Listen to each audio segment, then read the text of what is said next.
Welcome to Politics Chat, in which I try to answer your questions about modern politics.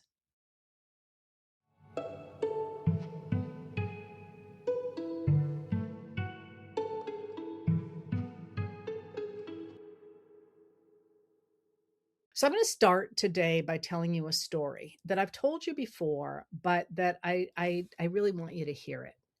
And that story is that, as some of you know, I used to be a waitress, and I was a pretty good waitress. But if there wasn't enough staff on the floor and you were madly running around, the situation on the floor could you just get frantic. You'd feel like you were really out of control. And there was a guy that I waited tables with in Oklahoma, and his name was Ralph, and he was the best waiter I've ever seen. And Ralph never, ever got flustered no matter what happened. And one day I said to him, "How do you do it? How are you able to handle the floor when it's like this?" And he said, "You got to stop letting the floor run you. You got to run the floor." And he said, "What you do is you come back here, which is where the floor couldn't see us, and you got to take a deep breath and you got to say, I'm in control of this. I'm not going to run around. They're not in control of me. I'm in control of this situation." And then you make a plan. He said, "You realize that you need to move in a circle, and you're going to take Cokes to that table and the missing sandwich to that table." And he said, "You always keep moving in the same direction, and you do it quickly and you do it orderly, and you have a plan, and you come back and you will have been in control of the floor." And I can't even tell you how many years ago that was, but I still do that whenever I'm faced with something that looks like it's completely out of control. I sit there and say, I'm not just going to react to what's around me. I'm going to take a deep breath. I'm going to figure out a plan, and then I'm going to be in control of that situation. Why am I telling you that story now? Because if you look at the questions that people asked in the two places today that I asked for questions, everybody is feeling like they are not in control. And that's not going to help you enjoy the rest of the summer or understand what's happening in the country. So I really urge you to take a deep breath and recognize that the American people are the ones who need to be in control in this moment. All right. That being said, let me give you a big picture view of where I think we are. One of the reasons that you feel so unsettled, and that at least it seems that people feel so unsettled, is because if you are, and I'm you know how great I'm with numbers, right? But if you're under 55, let's say, you really don't remember a time when the United States didn't have pretty stable parties, and the whole trajectory of the American government really tended to seem like it was under the control of what we have come to call neoliberals. And it's a terrible name, by the way, which I don't think I'm going to go into the etymology of that today. But the idea was that the best thing you could do for the country was to cut taxes and cut regulations and concentrate money among a very small group of people, and they would invest in the economy, and the economy would grow extraordinarily quickly, and that would be good for everybody. And that was the argument that Ronald Reagan brought to the White House when he was elected in 1980, and then when he went to the White House in 1981. The Democrats fought that. People don't tend to give them credit for it. They did fight it, but not as much as you would think. And there's a longer story behind that, simply because they felt the only way to get elected was to pick up those Reagan Democrats who had switched to vote for Reagan in 1980. And so that really seemed to be, the idea of trying to have sort of a kinder, gentler version of that on the Democratic side. Now, the exception to that was President Joe Biden, who threw that out altogether and went back to a much older version of essentially the New Deal. He was really LBJ 2.0 or even FDR 2.0, but most people don't even recognize that because the many things he did simply didn't get much traction at all in the mainstream media. So people didn't recognize, for example, that we got the largest investment in renewable energy in our history under Biden, and so on. So if you forget about that and you think about, of course, we're coming off the worst of the pandemic and so on. So people really weren't paying attention to this major change in ideology.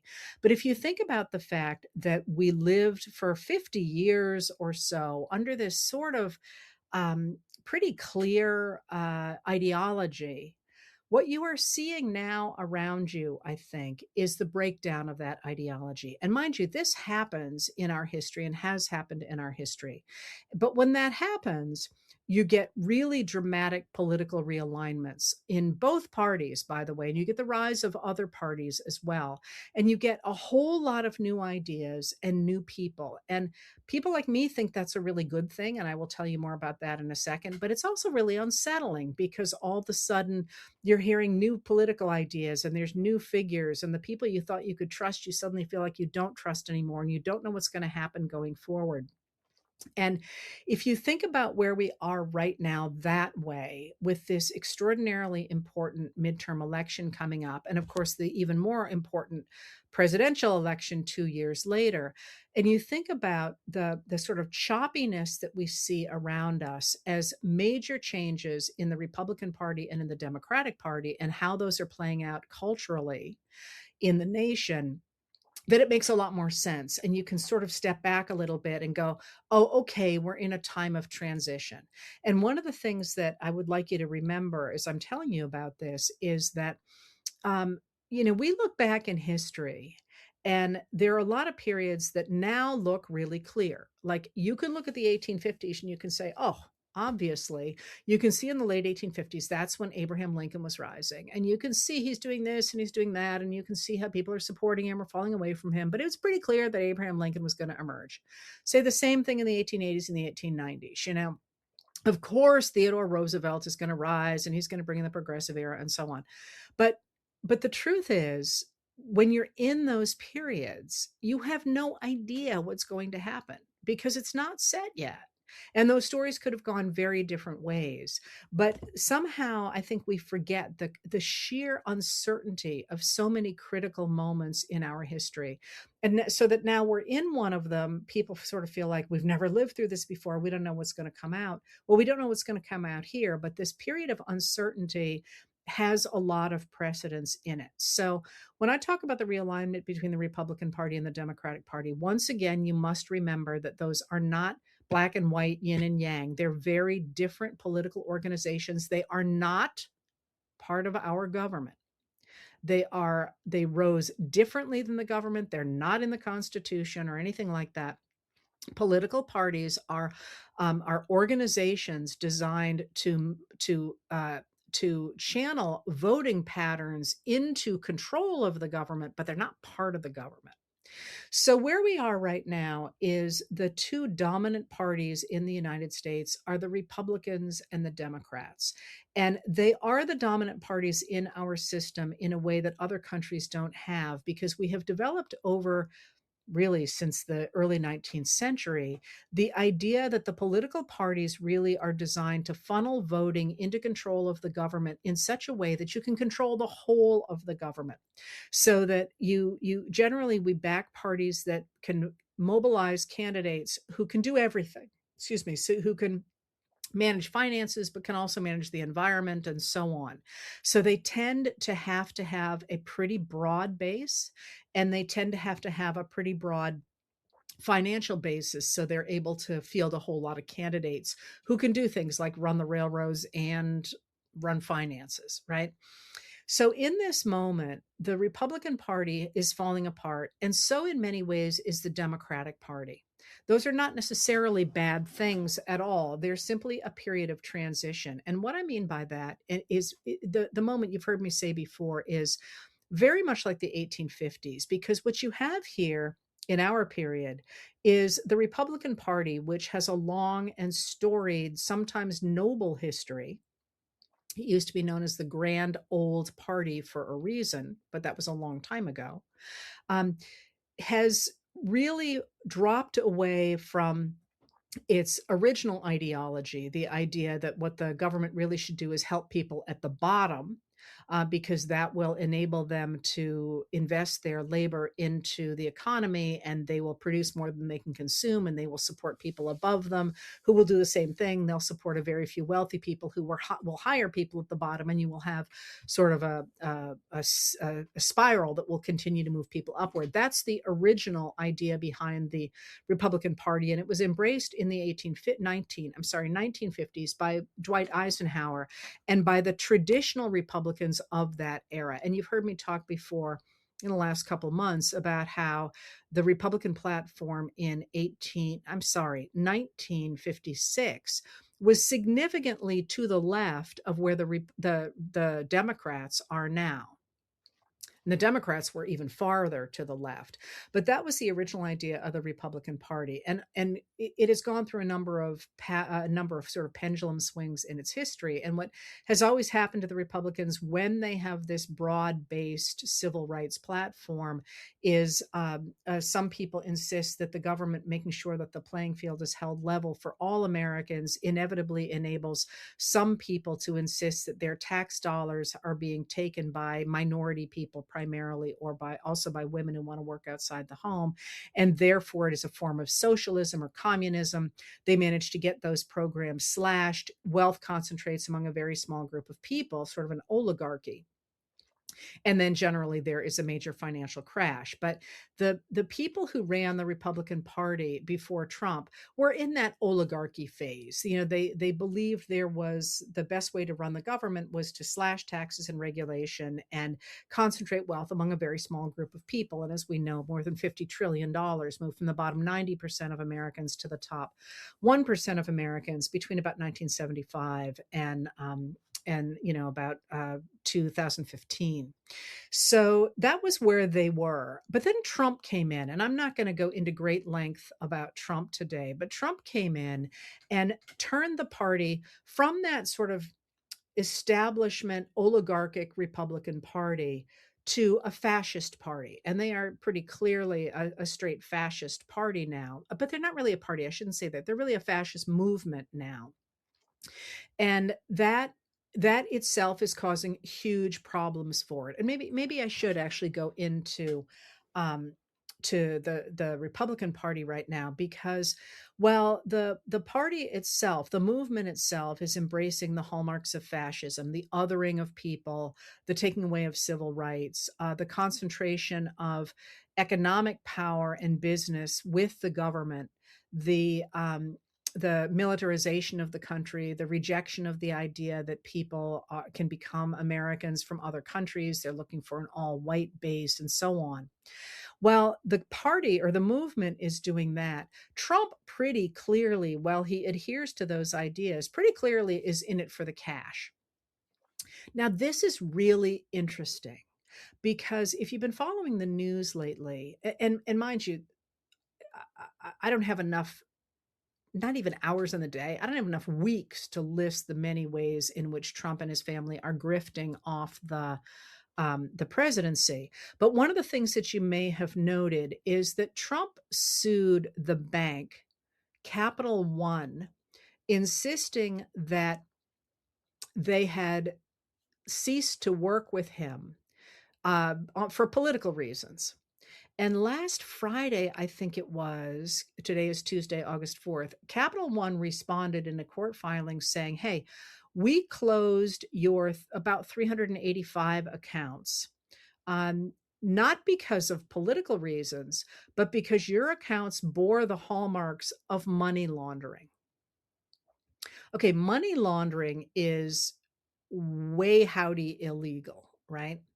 And this is the first time that somebody has explicitly tied Trump. Well, not really. Actually, Epstein accused him of money laundering. Jeffrey Epstein, his former associate and convicted sex abuser, accused him of money laundering. It's been out there, but this is the first time a bank talked about it, right? And then something else happened today, and that was that Senator Ron Wyden, he came out with a report today in which he looked at the the way that Epstein had managed to continue funding his sex trafficking operations, and concluded that three major banks, Deutsche Bank, the Bank of America, and JP Morgan Chase, not in that order, by the way, had enabled Epstein to continue sex trafficking, because while they cut off his own access to accounts there because of the way he was using money, they basically looked the other way when his accountants and his lawyers and his friends continued to move more than $1.4 billion around in a way that enabled sex trafficking. And they should have seen things, according to the report, because there were huge payoffs, for example, to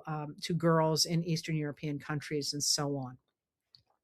The reason I mention those two things to start with is because what you see there in the Wyden report, at least, and potentially in the accusation of Capital One, that Trump was involved in or appeared to be involved in money laundering, or the Trump organization was, is the idea that you can create, if you get rid of enough regulations and you get rid of enough taxation, you create a super super super wealthy class that doesn't really have to answer to the law. And that is now the that's the people in charge of the Republican Party now. You've also got, within, I think it was Saturday, the Trump began to offer a millisecond head start for traders. That's with a D, not a T, traders, for the stuff that he was going to put on his social media channel. And he's been pretty clearly moving markets that way. So basically, he's saying, if you pay me up to $100,000 a month, you can have access to insider trading. And that is a hallmark of a political party that has become, first of all, potentially a criminal enterprise. But also, I just find this fascinating, because if you think about the 1920s and the 1930s, you saw something very similar to this. The amount of money moving hands was not this high, but you saw the same kind of concept, this idea that the really very wealthy people should not have to answer to their clients or to the rest of the country. They sort of lived in their own world. They had their own things they could do that the rest of us were really, we weren't party to.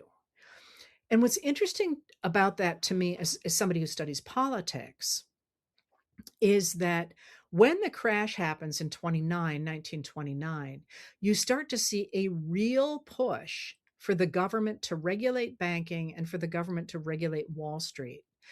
And that push interests me because it does not come from the starving farmers, right? They got other problems, or the workers. They're not worried about what's happening on Wall Street.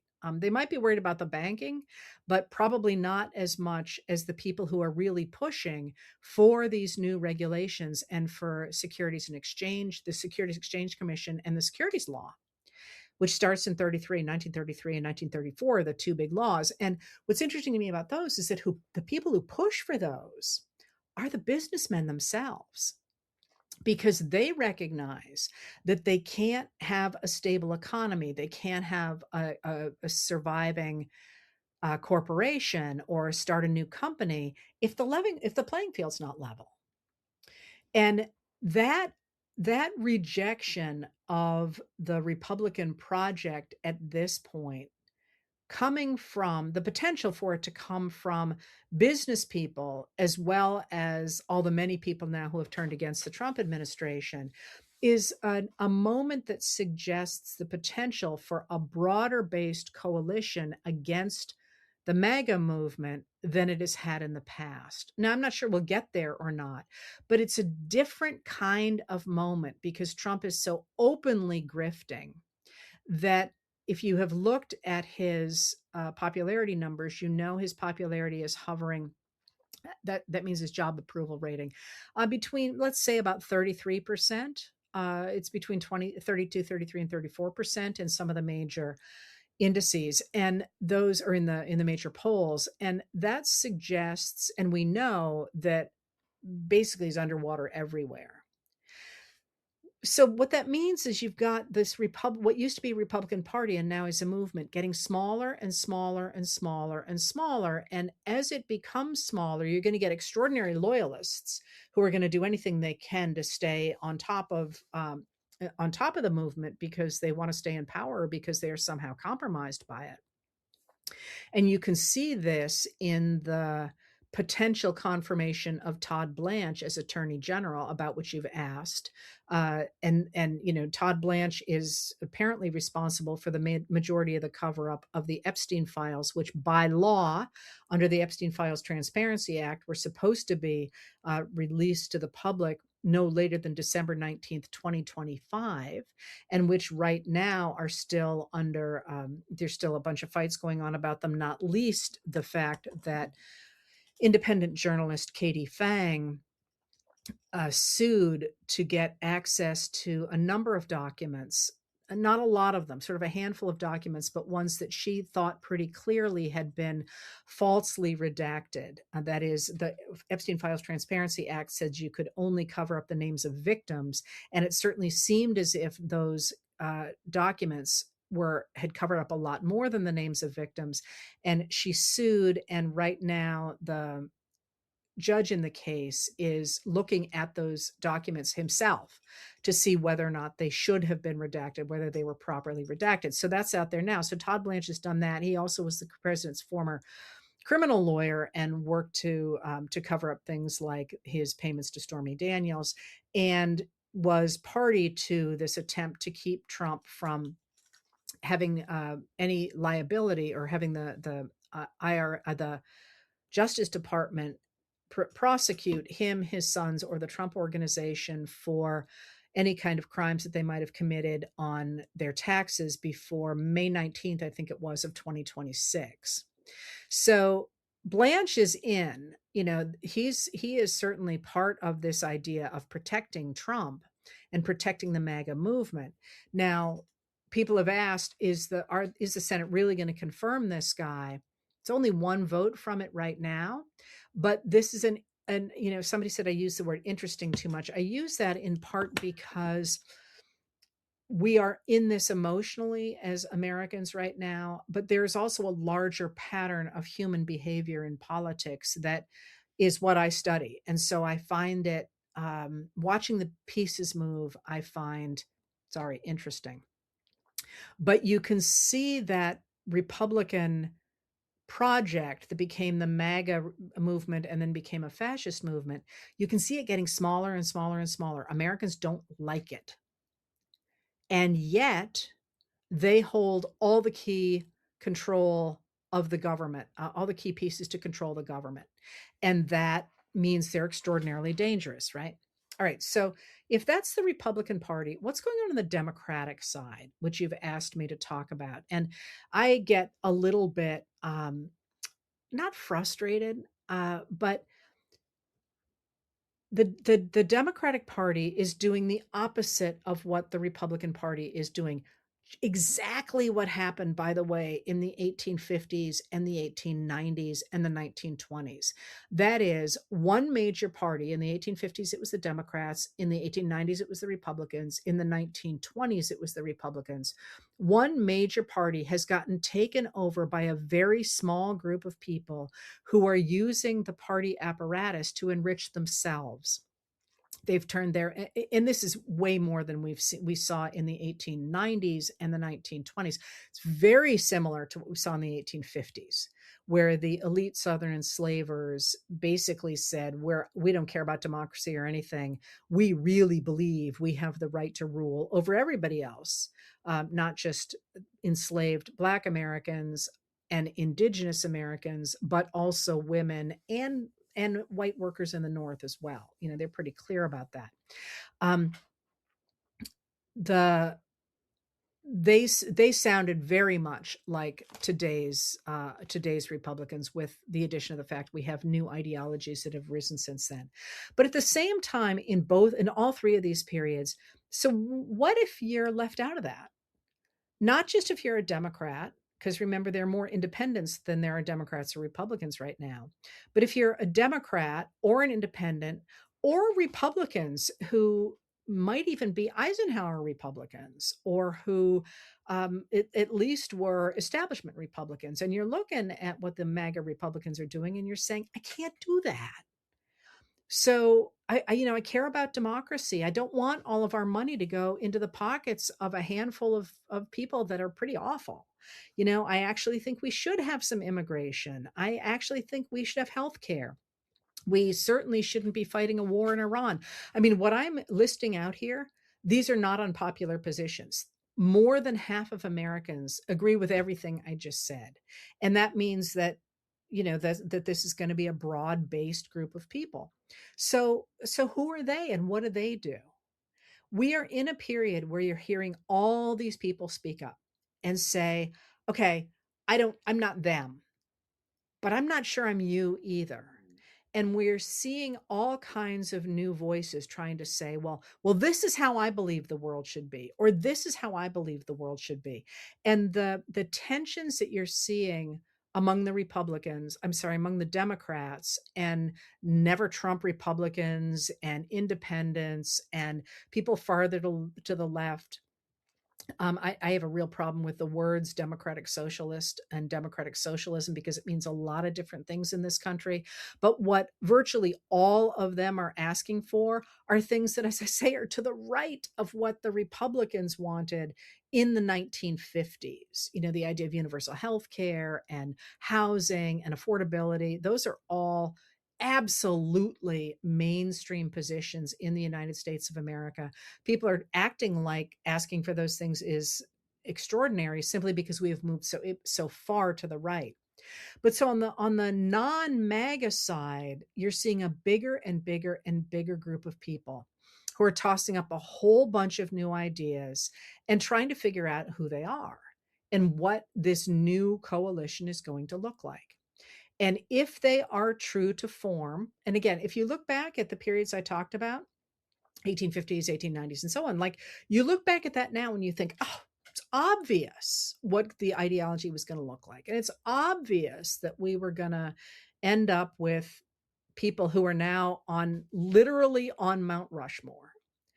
But if you lived through those times, one of the most popular politicians in the 1890s briefly was a guy who was absolutely an apocalyptic thinker and wrote a book about how there was going to be this incredible bloody slaughter. And the book ends with sort of an early version of airplanes flying off past a column made of the skulls and bones of his enemy, of the leader's enemies, or the new ideas enemies. And all of this stuff around you that you might think is wackadoodle or is brilliant or whatever, these are all new ways to think about what the government needs to look like going forward.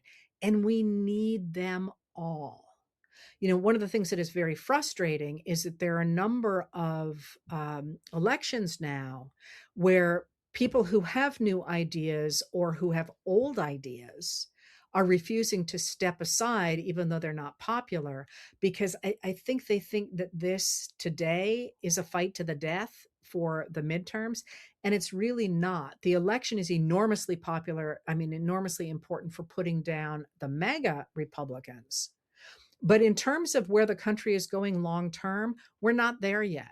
It's going to take a number of years, not a decade, but if you think about the 1850s, it took about, I don't know, 6 years for the Republican Party really to figure out, or maybe even fewer, maybe 4 years for them to figure out what they were going to stand for. But you can already see on the Democratic side. And so I'm sorry. So to go back to that, so there's a lot of people who are in races that maybe they shouldn't be. They should have their ideas out there. Absolutely should be out talking about them. Should be running for different kinds of offices. But we need to keep those seats. So that's the people forget sometimes that running for office is about winning election for sure, but it's also about advertising. So long as you're out there getting your ideas out there and people are testing them and listening to them, that's really, most of the game right there. And then, maybe in the next cycle, your ideas get picked up. Anyway, that process right now where we are of that large coalition, the large democratic coalition, figuring out who it is really exciting. And it's really the moment where you can see new ideas taking shape going forward. And as you're watching Trump and his cronies do crazier and crazier stuff, it can get really easy just to look at that. And mind you, like my first book is on the 1850s. Um, and in that period, it was really, really, really, really hard to look away from what the enslavers were doing. Because in addition to what they were doing to the people that they claimed ownership of, they also were taking over the political system. And in the process, they were hurting a lot of people really badly. And so when you write about that period, you get lots and lots and lots of books about what they are doing. Um, and it's only in retrospect you can see that there is a new coalition emerging. I would argue that you can, if you look around us, you can see a new coalition emerging on the non-MAGA side. It looks like a complete mess now, but believe me, if you've ever studied the 1850s, we're right on track. And the same with the 1890s, and even the same with the 1920s. And one of the things about that is uh, the the watching that come together again feels incredibly confusing. And you look at every morning, I'm with you, I look at the newspapers, and you can't even tell which stories are the important stories. And that's why I started with the idea of sort of taking control and saying I'm not going to bounce from one story to another because I don't know where I'm supposed to be, and instead say, okay, here's where we are. Trump is exercising power over the government, although his own personal power is significantly decreasing because of the war in Iran, where he looks like a complete fool, both internationally and nationally. And you can also see his growing weakness with the really major infighting among Republicans in Congress and in the cabinet. And if you didn't pay attention to that, the Senate and Trump are fighting. They're basically not even communicating.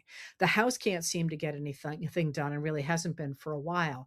Over the weekend, today is Tuesday, I think, yeah, over the weekend, two of Trump's cabinet officers got into it in public. That would be the Secretary of the Interior, Doug Burgum, and not a cabinet officer, I'm sorry, the U.S. Attorney for the District of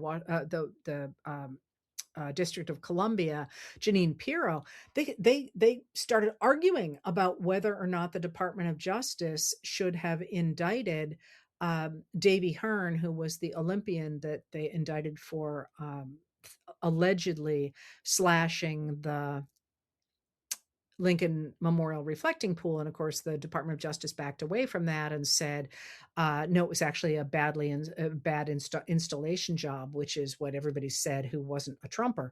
And Burgum took to social media to say, no, she's wrong. And then Trump jumped in and said it too, which is just eye popping.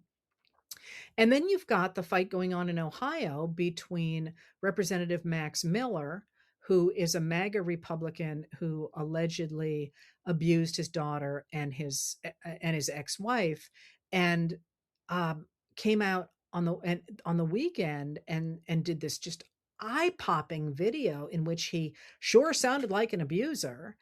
And then his former father-in-law, who is the senator from Ohio, Bernie Moreno, came out and said, well, he needs psychological help or something like that, and he should never be in Congress. And then Miller turned around and basically said, I know something about you that I'm gonna hold over your head or threaten to drop. And they've been at it ever since. And you're looking at this and you're thinking, this is not a well-oiled machine, folks, which also says to you that they're in trouble, because if you're in a well-oiled machine, everybody's getting along great because everyone wants to be part of it. The way they're tearing at each other shows you that there's this real tension over there. But on the other side, on that big coalition side, been a really important switch over the last couple of weeks, I guess. And that is increasingly you're seeing lawmakers talk about what comes next, what they are looking to build. And you've probably seen me really emphasizing Senator Andy Kim's call for um, Medikids, the idea of enrolling newborns in sort of a Medicaid system so that they would have insurance right up till the time they were 26, which I just think is just such a brilliant way to get into the idea of more widespread healthcare, which again, most other countries as wealthy as all other countries as wealthy as the US have. But you're also seeing other people talk about stuff as well. So Senator Wyden today talked about changes we need to make in our system to make sure that bankers are held responsible in such a way that you're not going to have them looking the other way for people what apparently breaking money laundering laws in order in the case of Epstein to facilitate sex trafficking. But you're also seeing other Democrats step up and say, listen, how can we look forward to cheaper housing? How can we look forward to better caring for our young people? How can we look forward in different ways to rebuilding society? And that, as I say, is a very natural progression where you're going to hear some of this stuff and you might think, well, that's a stupid idea. I would never want to do that. But you might hear other stuff where you think, oh, that's a really good idea, and I want to do that. And this is the period we're in where we're building that coalition. And as I keep emphasizing for you, that coalition that is coming together to push back against the MAGA movement is itself going to look very different now than it looks in 10 years. Because look, we got to look at things like the data centers. We're got to look at climate change. We're going to have to look at migration. We're going to have to look at health concerns. And the way people stand on those is not yet determined by Republican or Democratic, and it very well may not be. One of the things that is interesting you're seeing growing is this pushback as the Republicans have doubled down on this very small group of wealthy people. There are coalitions coming together to push back on the very visible exercise of the power of those people through AI and data centers. And if you look at the pushback against data centers, it is bipartisan. It's not there are not really at this point clear political lines, and you will see going into whatever this coalition ends up being, it's going to be a new mix, and what comes out of it is going to look very different than where we are today, which is one of the reasons it feels so unsettled.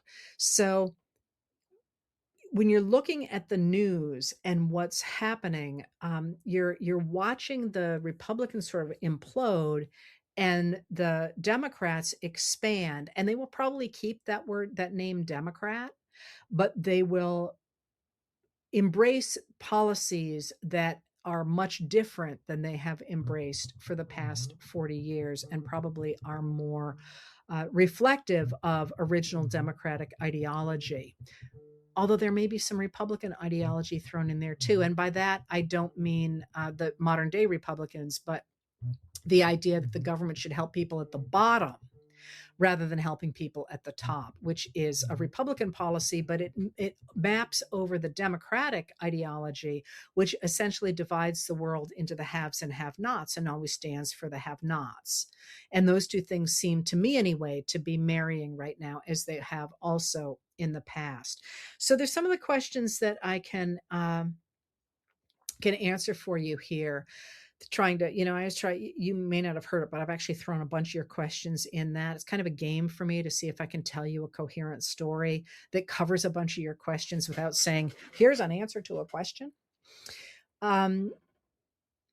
You asked, first of all, if I could give you examples of especially Republicans who have stood up against their party in critical times. And the obvious one, it's actually, this is a little odd. The obvious one, of course, is Margaret Chase Smith, who stood up in 1950, June 1st, 1950, but who's counting, against Joe McCarthy, who was the senator from Wisconsin, who gave us the name McCarthyism, who was insisting that Democrats and even Republicans he didn't like were all communists. And she stood up and said, we can't do this because that's going down a path of fascism and we don't want to do that. The word fascism was a lot more frequently used in the United States than it is now, by the way. And she uses the word fascism in that speech. It's called A Declaration of Conscience. You can find it online. I write about it quite frequently because she was actually the first person I ever heard about in politics, growing up in Maine, of course.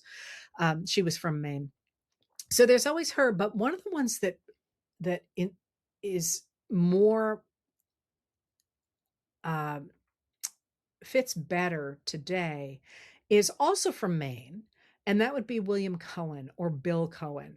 And he was a junior representative in 1974.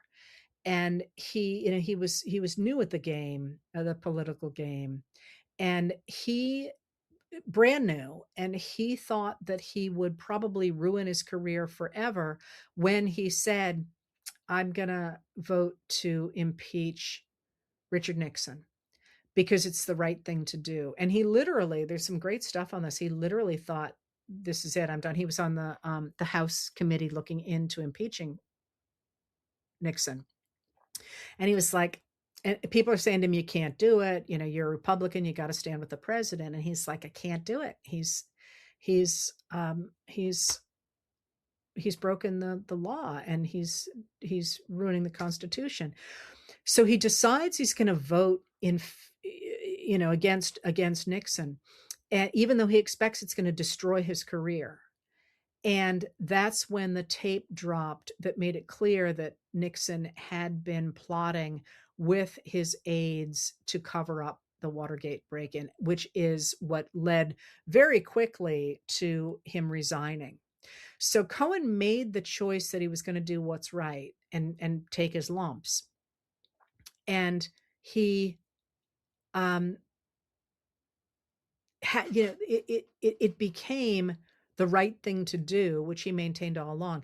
And then he became Bill Cohen, who was in the government forever and really became a senior statesman. And I think about that a lot when I think about the Republican Party right now, because it's sort of begging for somebody to do exactly that. Somebody who hasn't been MAGA the way Marjorie Taylor Greene was, but somebody who's like, I just can't do this. I just can't any longer go along with Trump. I'm going to speak out.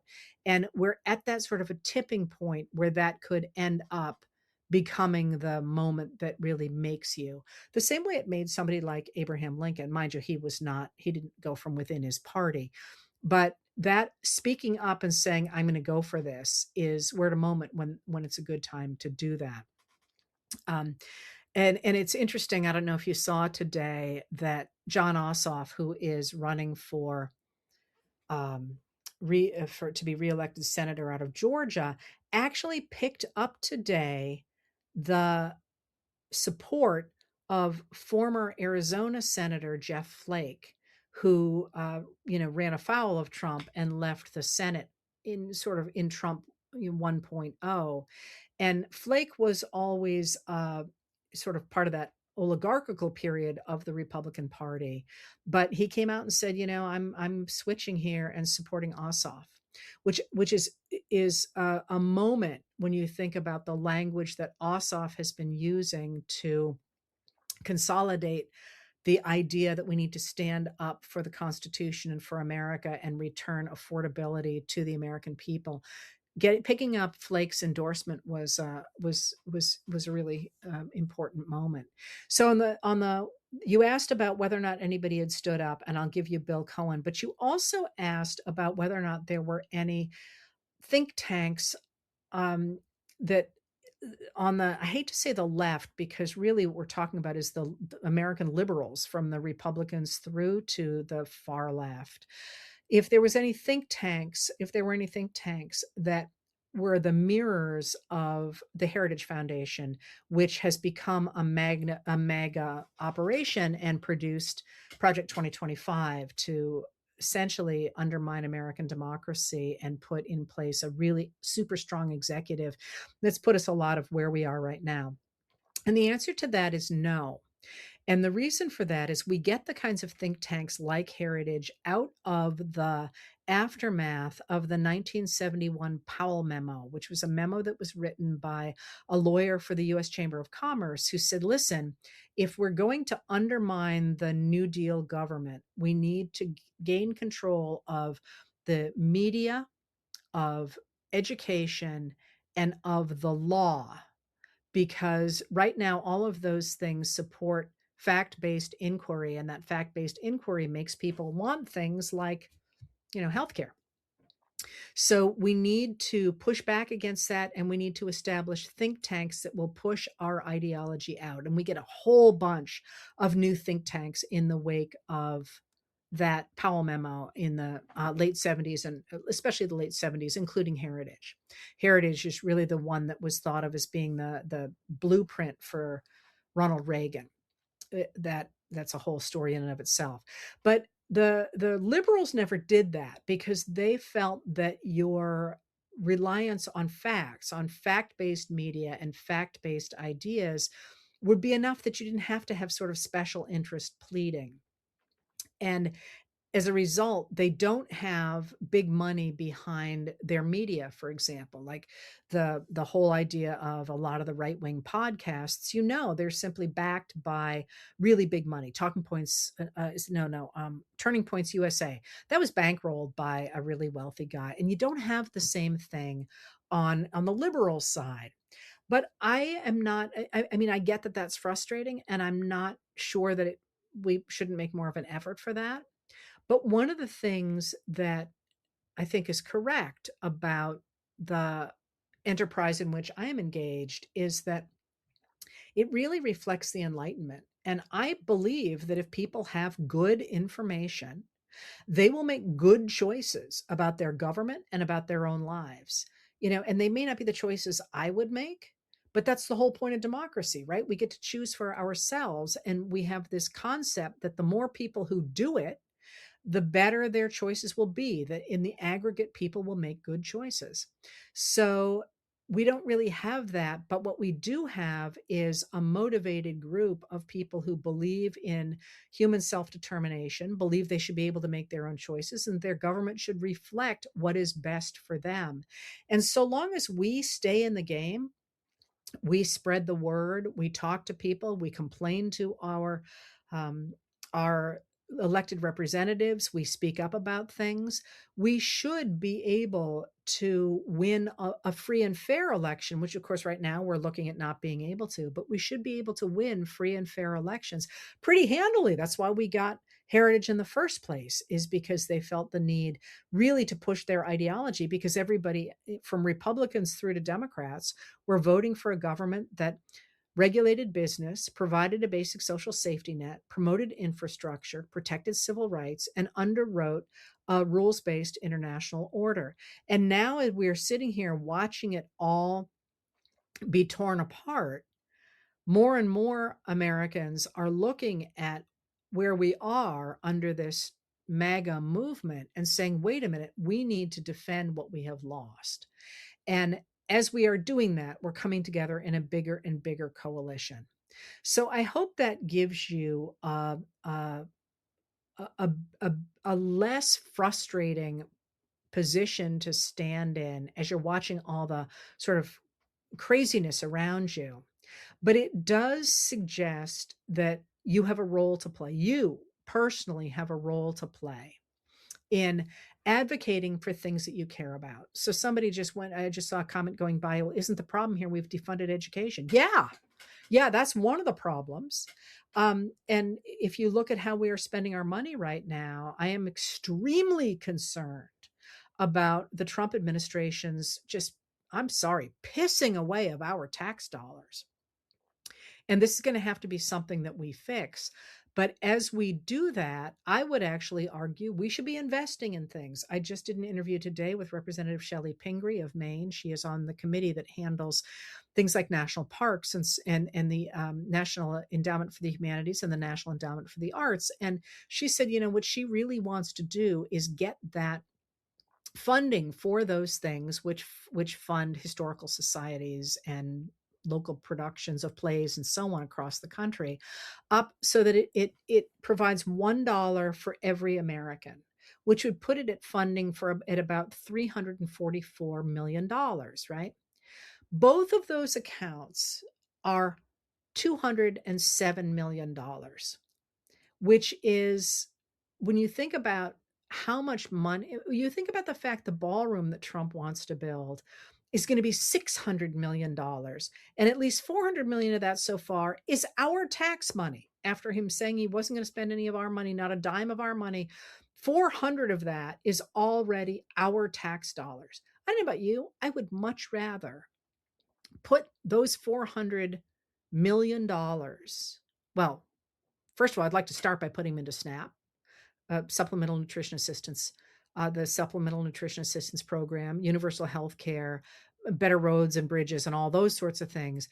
But, I would like to see a fair tax system that enables us to have those things and $1 a person for things like historical societies and better parks and all the things that create a nation's wealth, not just its cash, the things that make it valuable to live in this society. And that's where we all come in. Speak up for the things that you care about, advocate for the things that you care about, and continue to participate in organizations that are pushing for those things. And again, always speak up. And as Ben Wickler said the other day when I interviewed him, there is an election every week in the United States of America. So if you want to start changing the way this country operates going forward, find that election next Tuesday and start putting skin in the game over that, over issues you care about, over things happening in your state, over protecting the vote, over pushing back against things like the Blanche nomination. Looks like a lot of our pushback on other issues has worked. I'll give you a rundown on that maybe on Thursday. And keep speaking up, because in this great moment of unsettling, that's what's going to create a new ideology and a new political movement to define the next 40 years.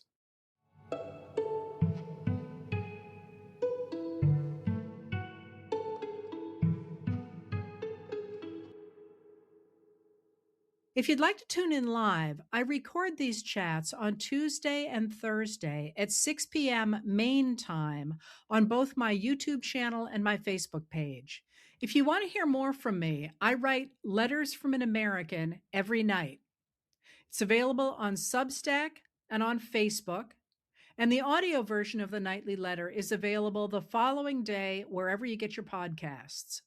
And finally, on Saturday mornings, I talk with Dr. Joanne Freeman, the historian of the early republic, professor, and dear friend, about history and politics. We call our talks What the Heck Just Happened, and you can find them on YouTube. Politics Chat is produced by Lauren Westfall, music by Andrea Von Kampen.